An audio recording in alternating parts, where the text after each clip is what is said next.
ഓങ്ങല്ലൂർ ഗ്രാമപഞ്ചായത്ത് ജനകീയാസൂത്രണം 2023-24 വാർഷിക പദ്ധതിയിൽ ഉൾപ്പെടുത്തി നടപ്പാക്കുന്ന അംഗനവാടികൾക്കുള്ള കളിയുപകരണങ്ങളുടെ വിതരണം ജില്ലാ പഞ്ചായത്ത് ആരോഗ്യ വിദ്യാഭ്യാസ standing committee chairperson A Shabira നിർവഹിച്ചു. പഞ്ചായത്ത് പ്രസിഡന്റ് രവി ഗോപാലകൃഷ്ണൻ അധ്യക്ഷയായി. ഇവിടെ പറഞ്ഞതുപോലെ ഓങ്ങല്ലൂർ ഗ്രാമപഞ്ചായത്തിലെ എല്ലാ അംഗനവാടികൾക്കും 40 അംഗനവാടികൾക്കും കളിയുപകരണങ്ങൾ നൽകുന്ന ഒരു ചടങ്ങിലാണ് നമ്മൾ ഒത്തുകൂടിയിട്ടുള്ളത്. ഞാൻ എത്താൻ കുറച്ച് വൈകി, അതിനുള്ള ക്ഷമ നിങ്ങളോട് ആദ്യമായി ചോദിക്കുകയാണ്.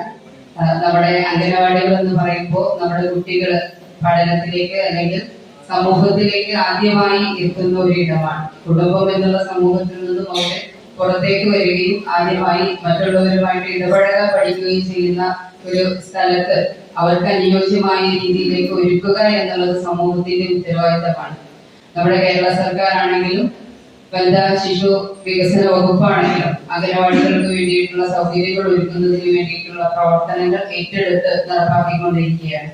അതിന്റെ പുറമെയാണ് ഇത്തരത്തിൽ ത്രിതല പഞ്ചായത്തുകളുടെ സംവിധാനത്തോടുകൂടി അംഗനവാടികളിൽ കുട്ടികൾക്ക് പഠിക്കുന്നതിന് വേണ്ടിയിട്ടുള്ള സജ്ജീകരണം. പഠിക്കുക എന്ന് പറയുമ്പോൾ നമ്മൾ കുട്ടികൾ പ്രീ പ്രൈമറി സ്കൂളുകളിൽ പോകുമ്പോൾ പഠിക്കാൻ പറയുമ്പോൾ അവരുടെ സിലബസ് അനുസരിച്ച് എഴുതാനും വായിക്കാനും മറ്റു ചെറിയ കളികളുമാണെങ്കിൽ അംഗനവാടികളിൽ എത്തുന്ന കുട്ടികൾക്ക് ആ കുട്ടികൾ നേടിയെടുക്കേണ്ട, ആ പ്രായത്തിൽ നേടിയെടുക്കേണ്ട എല്ലാ പ്രാപ്തിയും എത്തിക്കുന്നതിന് വേണ്ടിയിട്ടുള്ള പ്രവർത്തനങ്ങൾ ഏറ്റെടുത്താണ് അംഗനവാടിയിലെ കുട്ടികളുടെ പരിചരണവും നിങ്ങൾ അവരെ നോക്കുന്നതെന്ന് നമുക്കറിയാം. ഇപ്പോ കുറച്ചു കാലങ്ങൾക്ക് ഇപ്പോഴും നമുക്ക് അംഗനവാടികളിൽ പ്രത്യേക സിലബസ് കൊടുത്തുകൊണ്ട് ഒരു കുട്ടി എന്താണ് ആ വയസ്സിൽ 6 വയസ്സിന്റെ ഉള്ളിൽ 3 വയസ്സ് കഴിഞ്ഞ് 6 വയസ്സിന്റെ ഉള്ളിൽ കുട്ടി എന്താണ് ആർജിക്കേണ്ടത് എന്നുള്ള രീതിയിൽ കണക്കാക്കിക്കൊണ്ടിട്ടുള്ള സിലബസ് കൊടുക്കുകയും അതിനനുസരിച്ചുള്ള പ്രവർത്തനങ്ങൾ ഏറ്റെടുത്ത് അത് വളരെ കൃത്യമായ രീതിയിൽ നടപ്പാക്കുകയും ചെയ്യുന്ന രീതിയാണ് ഇന്ന് നമ്മുടെ അംഗനവാടികൾ കണ്ടുവരുന്നത്.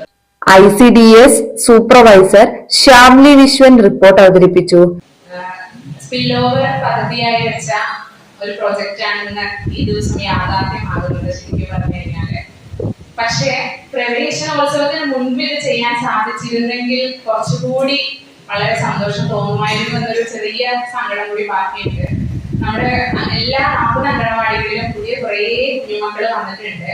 അപ്പൊ അവരെ വെൽക്കം ചെയ്യുന്ന ആ ഒരു സമയത്ത് ഈ ഒരു കളിപ്പാട്ടം എത്തിക്കാൻ പരമാവധി ശ്രമിച്ചതാണ്. അതിനിടയ്ക്ക് നമുക്ക് ഇലക്ഷൻ ഡിക്ലറേഷൻ വന്നതുകൊണ്ട് മാത്രമാണ് നമുക്കത് ചെയ്യാൻ സാധിക്കാതെ പോയത്. Panchayat vice president TP Rajeesh, standing committee ചെയർപേഴ്സൺമാരായ പ്രിയ പ്രസാദ്, ജലജ ശശികുമാർ, പഞ്ചായത്ത് അംഗങ്ങളായ MK Muhammad Ali, KV Rajesh, panchayat secretary P Ajayakumar, anganwadi അധ്യാപിക M ഉഷാദേവി എന്നിവർ സംസാരിച്ചു.